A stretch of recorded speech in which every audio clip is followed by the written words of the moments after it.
God, give me strength. Just one more day. She slept on the kitchen floor for 8 years, earned 15,000 a month, and took a bullet to save her madam's children. Then her madam handed her 50,000 and told her to leave. But 7 years later, that same madam knocked on Grace's door, desperate for a job, and Grace hired her. The job is yours if you want it. Thank you. Let me tell you how this happened. Because this story will break your heart and then heal it again. Grace had been sleeping on the kitchen floor for 8 years. Not a mattress, not a mat with proper cushioning. A thin foam, the kind you could fold like a piece of cloth, pressed against the cold tile beside the refrigerator. Every night, the hum of that refrigerator was her lullaby. Every morning, the smell of last night's pepper soup was her alarm clock. She was 24 when Mrs. Joyce Adeyemi hired her. Now she was 32, 8 years. And nothing had changed. Her salary was 15,000 a month. That was what Mrs. Joyce paid her. 15,000 naira. In 8 years, it had never increased, not once. Grace had asked twice. Both times, Mrs. Joyce looked at her the way you look at something that has forgotten its place. "You're lucky I'm feeding you, Mrs." Joyce said the second time. Some madams don't even do that. Grace swallowed the words she wanted to say. She swallowed them the way she swallowed everything, quietly, completely, until there was nothing left. Her days started at 5 in the morning. Cook breakfast, wake the children. Help Temi and Tayo get ready for school. Clean the house. Do laundry, cook lunch, run errands, cook dinner, wash up, sleep, repeat. Temi was 8, Tayo was 6. Grace loved them. That was the complicated truth. She loved those children even when their mother made her feel invisible. She taught Temi how to tie her shoes properly. She held Tayo when he cried from nightmares. She was more present in their lives than anyone realized, but she was still the maid. And she slept on the kitchen floor. That Thursday night in October, Grace had already laid out her thin foam and turned off the kitchen light. She was almost asleep when she heard it. The gate, then voices, then glass breaking. She sat up in the darkness, her heart already running ahead of her mind. 3 men. They had cut the security light. She could hear them moving through the living room, their voices low and urgent. One of them shouted at Mr. Kofo. A gun clicked. Grace didn't think. She moved. She ran to the children's room. Temi and Tayo were already awake, both frozen with fear. She grabbed them, both of them, one under each arm, and pushed them into the narrow space behind the wardrobe. She pressed her finger to her lips. Then she heard Tayo whimper. One of the men had followed the sound. He was at the bedroom door. Grace stepped out from behind the wardrobe. She stood between the man and the children. "There's nothing here," she said. Her voice didn't shake. She didn't know how. The gun went off. The pain hit her left shoulder like fire and stone together. She fell. The men ran. Somewhere down the hall, Mrs. Joyce was screaming. Later, in the hospital, with machines beeping and her shoulder wrapped in white bandages, Grace opened her eyes to find Mrs. Joyce sitting beside her. The woman's eyes were swollen from crying. She took Grace's hand, both hands. She held them like something precious. "You saved my children," Mrs. Joyce whispered. "I will change your life. I promise." Grace closed her eyes. For the first time in 8 years, she believed her. Before we go deeper into this story, if you appreciate thoughtful, real-life storytelling like this, you can support the channel by tapping the like button, and please tell us in the comments which state or country you are watching from. It truly helps more people discover contents like this. The hospital room smelled like antiseptic and boiled rice. Grace stayed there for 3 weeks. The bullet had torn through muscle and nicked bone. The doctor said she was lucky. A few inches to the right and it would have hit something that couldn't be fixed. Grace didn't feel lucky, but she felt something else. Something unfamiliar. Hope. Mrs. Joyce came every 3 days in the beginning. She brought food, real food. Jollof rice in a flask, fried plantain wrapped in foil, chilled zobo in a bottle. She sat beside Grace's bed and talked to her like a human being, like an equal, like someone whose name mattered. When you recover, everything changes, Mrs. Joyce told her one afternoon. I've been thinking about it. You've given 8 years to this family. 8 years, Grace. That's not small. Grace listened. Her shoulder throbbed, but her heart was warm. I want to set you up in business, Mrs. Joyce continued. A small shop, fabric or provisions, whatever you want. I'll fund it. You'll have your own thing, your own life. Grace looked at the ceiling after Mrs. Joyce left that day. A shop. Her own shop. She had never allowed herself to dream that far. Dreams felt dangerous when you slept on a kitchen floor, but now she let the dream in. She fed it. She gave it a name. By the second month, Mrs. Joyce's visits grew shorter. She was busy, she said. Business, school runs, church committee, life. Grace understood. She told herself she understood. By the third month, Grace was well enough to return. Her shoulder was still stiff. The doctors said full recovery would take time. But she was mobile. She could work, and the Adeyemi house needed her. She walked back in with a small smile and a quieter spirit. She had decided to be patient. The promise was still there. Mrs. Joyce had made it. People kept their promises, but something had shifted in the house. Mrs. Joyce didn't look at her the same way anymore. The warmth from the hospital had cooled, not all at once. Slowly, the way a fire dies when nobody feeds it. The food flask stopped coming. The conversations stopped happening. The mention of the shop, the dream shop with fabric or provisions, was never raised again. Grace waited. She told herself Mrs. Joyce was busy. She told herself good things took time. She cooked and cleaned and washed and ironed with the same faithfulness she had always given. But one evening, while serving dinner, Grace caught Mrs. Joyce watching her.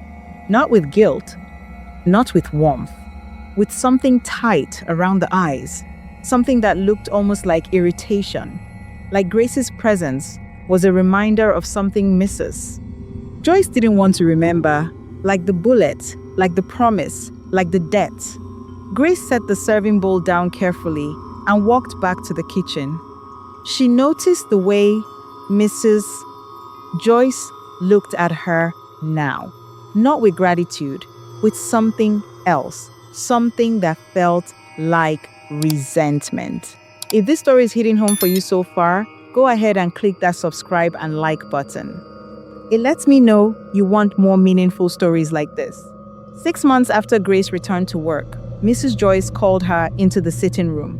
Not the kitchen, not the corridor, the sitting room. Grace thought that was strange. Mrs. Joyce only called her there when guests were coming and the cushions needed arranging. There were no guests, Mrs. Joyce was sitting with her legs crossed, phone face down on the armrest. She didn't look up immediately when Grace entered.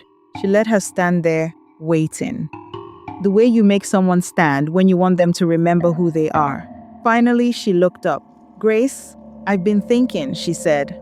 Her voice was flat, businesslike. This arrangement isn't working anymore. Grace felt something cold move through her chest. Ma, you've changed. Mrs. Joyce uncrossed her legs and sat forward.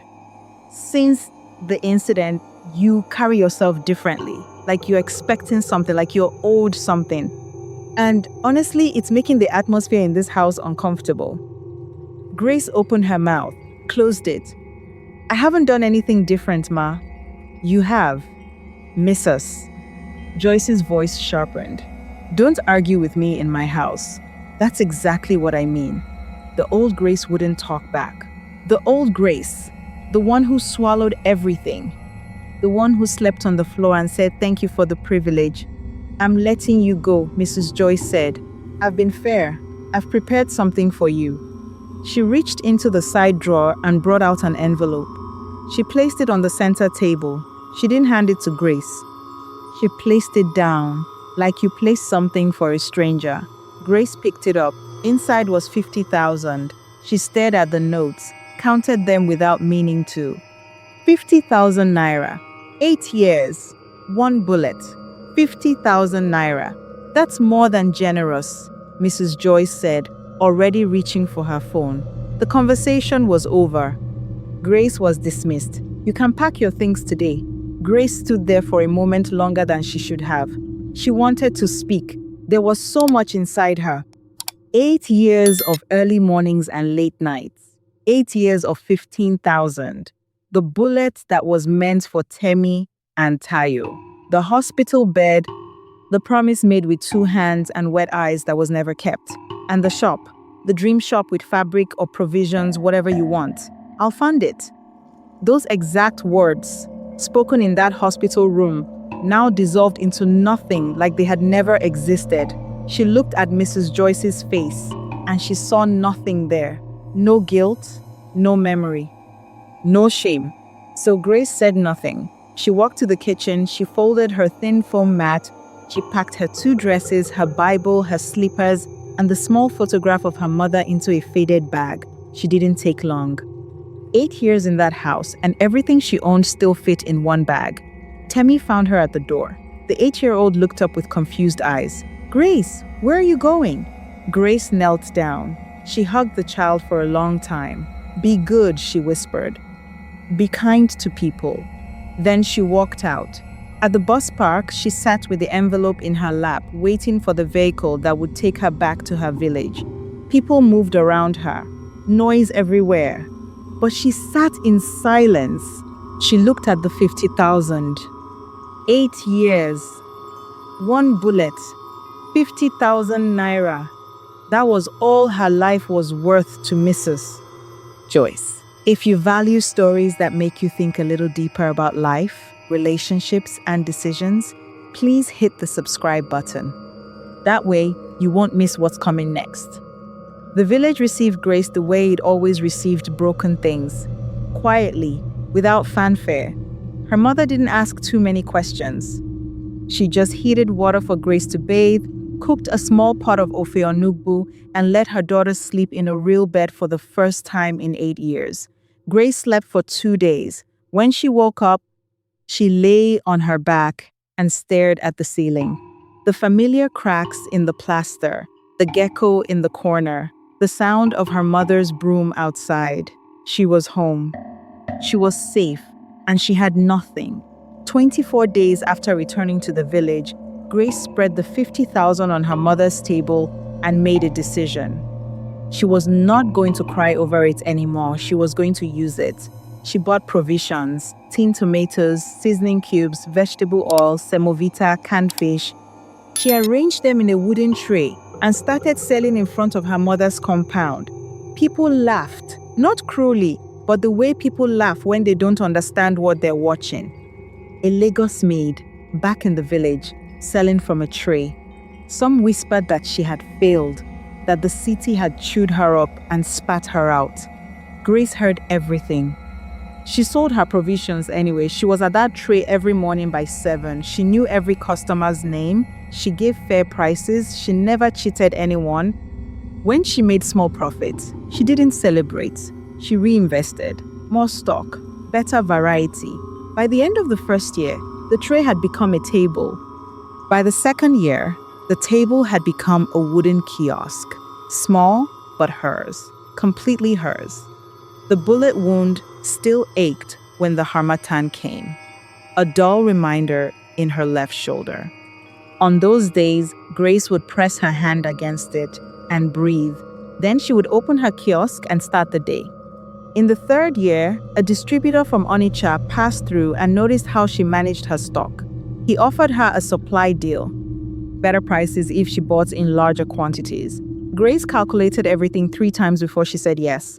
She said yes. By the 5th year, she had a proper shop in the local market, shelves, a generator, 2 young girls she employed and trained with patience. She paid them fairly. She never made them sleep on any floor. By the 6th year, she was supplying provisions to 6 other small shops in 3 different towns. She moved back to Lagos in the 7th year. Not as a maid, as a businesswoman. She rented a small office in Ikeja. She registered her company, Grace Distribution Limited.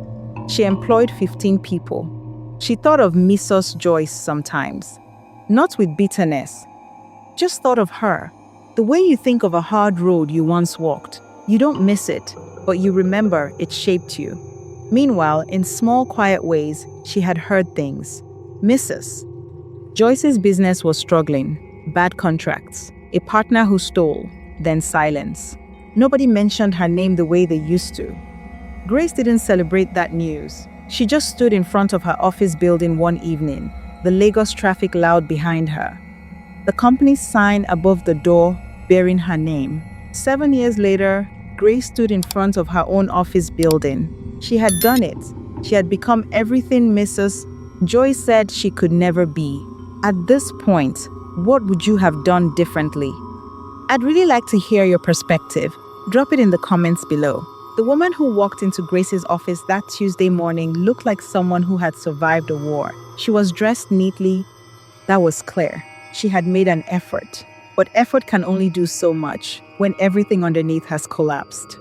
The shoes were clean but worn at the heel. The blouse was ironed but faded at the collar.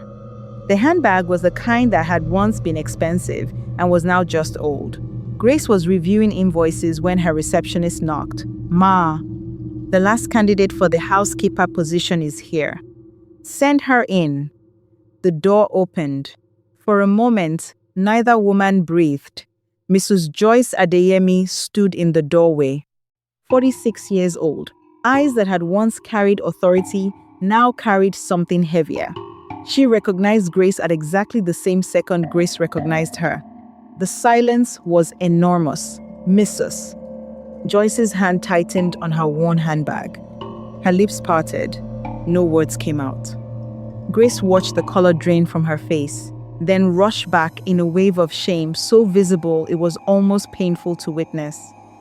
Grace set down her pen. "Please sit down," she said quietly. Mrs. Joyce sat, slowly, like her legs weren't fully working. Grace had heard the full story through people who knew people. Kofo's business collapsed first. Bad investments, then debt, then the shame of it all. Kofo didn't survive the shame the way Mrs. Joyce hoped he would. He left, a younger woman, a fresh start. He simply walked away from the wreckage he helped create and left Mrs. Joyce standing in it alone. The house in Lekki was repossessed. The cars went one by one. And then the part that hurt Grace most when she heard it.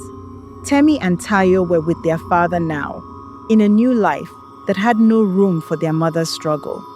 The same Temi who had asked Grace where she was going. The same Tayo whose nightmares Grace had chased away in the dark. Those children were gone from their mother's life too now. Grace felt a quiet ache for that. Not for Mrs. Joyce, for the children. For what cruelty costs in the end, it never stops at the person you aimed it at. Now, Mrs. Joyce was here, applying to be a housekeeper. "Tell me about yourself," Grace said.